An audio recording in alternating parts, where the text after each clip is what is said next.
Depuis longtemps, une chose me frappe à propos des frontières.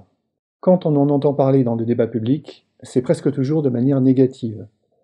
La frontière qu'on ferme, celle où on construit un mur, celle qu'on ne traverse qu'à certaines conditions, celle qui tracerait une séparation nette entre chez soi et chez les autres. Frontières géographiques, mais aussi frontières entre courants de pensée, entre groupes sociaux, entre mouvements culturels, frontières entre les genres.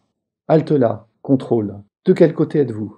On évoque beaucoup moins la frontière comme interface, comme membrane, un lieu où les humains se rencontrent, où se parlent plusieurs langues, où coexistent différentes façons de penser.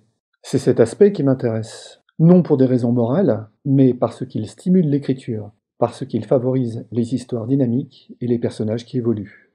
Pour cela, l'Europe est un terrain de jeu idéal, avec son extraordinaire densité géographique et historique, avec ses frontières qui ont tellement dansé le tango au fil des siècles que leurs tracés cumulés forment un embrouillamini absurde. En commençant à écrire Bon baiser d'Europe, je me doutais que j'allais me frotter à ces satanées frontières, mais je ne savais pas très bien comment. C'est finalement par les langues que je les ai abordées, grâce au personnage de Fergus Bond, un migrant hyperpolyglotte qui a appris les 24 langues officielles de l'Union européenne. Pour porter sa parole multilingue et pacifique aux quatre coins de l'Europe, Fergus va tout au long du roman retraverser de multiples frontières. Devant un public de plus en plus nombreux, il ira jusqu'à remettre en cause le sacro-saint patriotisme. Un véritable affront pour certains États nationalistes et leurs barbouzes, qui vont s'allier à la mouvance identitaire dans le but de le faire taire définitivement. Depuis la parution de Bon baiser d'Europe, d'autres frontières se sont invitées dans le débat, notamment celles qui sont censées séparer les genres littéraires. Dites-moi, votre livre est-il un roman d'espionnage décalé, ou bien un polar humoristique, ou encore une politique fiction pro-européenne?